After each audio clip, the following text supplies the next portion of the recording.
गौर करने वाली बात यह है कि एक तरफ दिशा का केस है जहां पर हल्का केस है और बहुत सारी चीजें on the basis of this and that के आधार पर की गई, और दूसरी तरफ लखा। सोचिए जरा, एक अपराधी जो कि एक्टिविस्ट बनता है और वो आजादी से घूम रहा है। सोचिए, सरकार हो, सिस्टम हो या लोकतांत्रिक व्यवस्था में शामिल कोई भी व्यक्ति हो, उसे सार्वजनिक जीवन में सोच समझकर भी कुछ करना चाहिए या बोलना चाहिए। कांग्रेस के सांसद राहुल गांधी ऐसे ही एक बयान की वजह से चर्चा में है। दक्षिण भारत की यात्रा पर पहुंचे राहुल गांधी ने अपने एक बयान से उत्तर भारत के मतदाताओं की समझ पर सवाल खड़े कर दिए।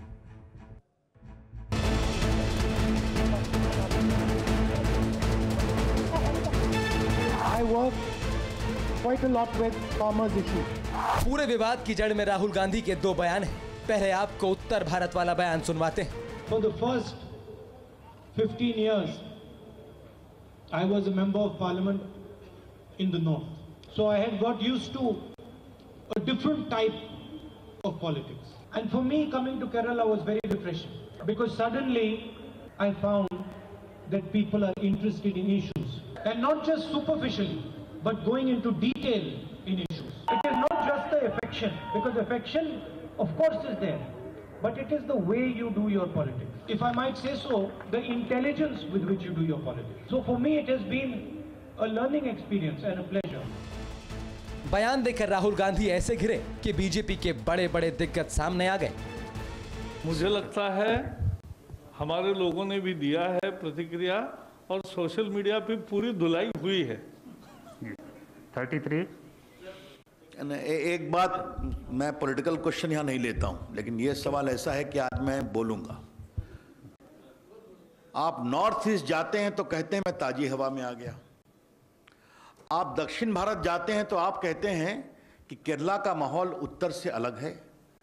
आपकी राष्ट्रीय पार्टी है ना, तो क्या इस तरह से आप देश के माहौल में विभेद करेंगे? जहां जहां पांव पड़े राहुल के, तहां तहां बंटा ढार, कांग्रेस का बंटा ढार।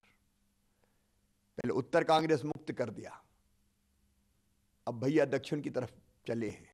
अरे हम सब भारत मां के लाल, भेदभाव का कहां सवाल। भोपाल हो या गुवाहाटी, अपना देश अपनी माटी।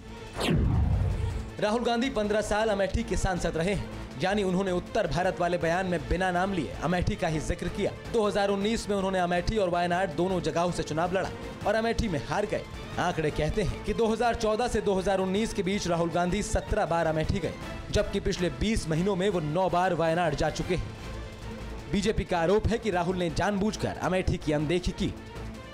वो लोकसभा क्षेत्र जिसने 15 साल एक ऐसे सांसद को झेला जिसने विकास का जानबूझकर कोई काम नहीं किया, उस लोकसभा क्षेत्र का इस प्रकार से उस पूरे भारतवर्ष के उस एक विशेष भूमि का अपमान करना, ये कितना सुहाता है गांधी खानदान को, कांग्रेस के आला कमान को। राहुल गांधी ने कहा कि दक्षिण भारत के लोग मुद्दों में रुचि रखते हैं। जाहिर है उन्होंने बिना कहे ये जताया कि उत्तर भारत में ऐसा नहीं होता। क्या वाकई राजनीतिक आधार पर आप ऐसा कोई नतीजा निकाल सकते हैं? इस बात को आंकड़ों से समझिए। वर्ष 2019 में लोकसभा चुनाव के प्रचार के दौरान पूरे देश में 34 अरब रुपए से ज्यादा की अवैध नकदी जब्त की गई थी। इस लिस्ट में सबसे ऊपर तमिलनाडु का नाम था, जहां से करीब 951 करोड़ रुपए जब्त किए गए थे। तमिलनाडु के बाद लिस्ट में गुजरात का नाम था, जहां से 552 करोड़ रुपए जब्त किए गए थे। इसी तरह पंजाब से 285 करोड़ रुपए जब्त हुए थे।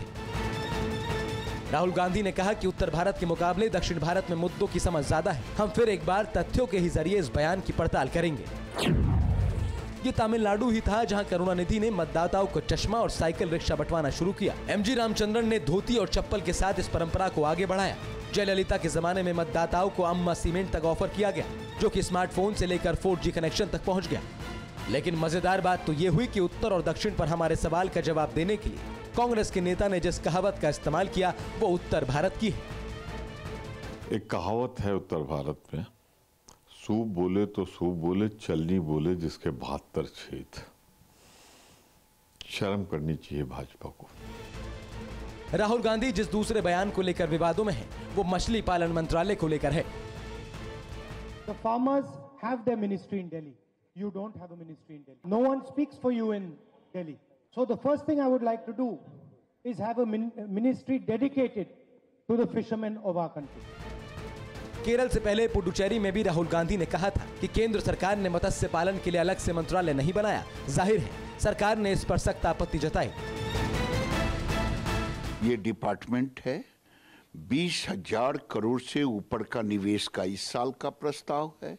और पूरे जब आपके नाना जी जिस समय से थे, दादी जी थी, उस समय से केवल 3,682 करोड़ रुपया सेंट्रल एलोकेशन था। मोदी जी ने 27,000 करोड़ से ऊपर का एलोकेशन। लेकिन कांग्रेस ने राहुल गांधी का अपने तरीके से बचाव किया है। हमारे मछुआरे भाई हर रोज समुंदर में जान जोखम, जान हथेली पर लेकर जाते हैं और अपनी 2 वक्त की रोटी कमाते हैं। क्या उनके लिए एक पृथक मंत्रालय नहीं होना चाहिए? यही बात उठाई है। शायद अहंकारी सरकार को वास्तविकता नहीं पता। लेकिन राहुल गांधी की पार्टी क्या सच में उनकी मदद कर रही है? इसे समझने के लिए 6 दिन पहले की ये तस्वीर देख लीजिए। राहुल गांधी पुडुचेरी दौरे पर थे, साथ में थे तब के मुख्यमंत्री वी नारायण स्वामी। இதே மாதிரி தான் இருக்குது கடலோர பகுதி இப்படியே தான் இருக்குது. எங்களுக்கு யாரும் ஆதரவு கொடுக்க மாட்டார். அவரே இருக்காரு. எங்களை வந்து ஒரு காலமாவது புயலுக்கு வந்து பார்த்திருக்காரு. Sir, at that time during cyclone, sir, Nivar cyclone, I came and visited the area and gave relief to them. That she is right. கடலோர பகுதி इस महिला ने राहुल गांधी से ये शिकायत की कि चक्रवात के समय मदद के लिए आप लोग नहीं आए। लेकिन नारायण स्वामी ने राहुल गांधी को तमिल का गलत अनुवाद करते हुए ये बता दिया कि महिला कह रही है कि निवार चक्रवात में इन लोगों की बहुत मदद हुई है। கடலோர பகுதி இப்படியே தான் இருக்குது. எங்களுக்கு யாரும் ஆதரவு கொடுக்க மாட்டார். कांग्रेस के नेताओं की हिम्मत की भी दाद देनी होगी। अच्छा होता कि राहुल गांधी खुलेआम आंखों में धूल झोंकने वाले अपने नेताओं पर कार्रवाई करते, क्योंकि सार्वजनिक जीवन में जिन लोगों से उन्हें सबसे ज्यादा खतरा है वो उनके सबसे करीब है। वैसे कांग्रेस के नेता कपिल सिब्बल ने जो बात कही है उस पर ध्यान देना जरूरी है। सिब्बल ने इस मुद्दे पर कहा कि मतदाता को पूरा सम्मान देना चाहिए, चाहे वो कहीं का हो।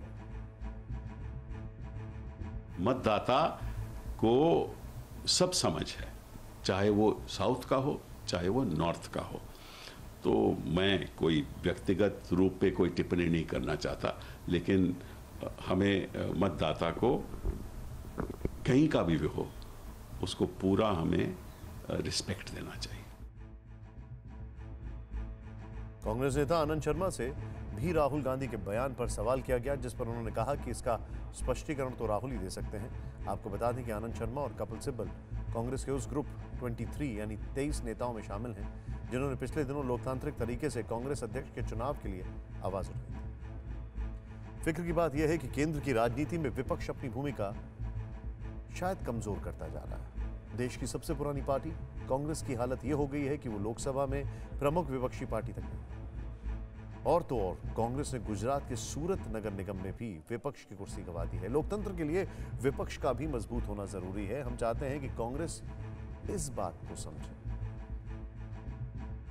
फिक्र आपकी, सोमवार से शुक्रवार रात 9 बजे सिर्फ TV9 भारतवर्ष पर।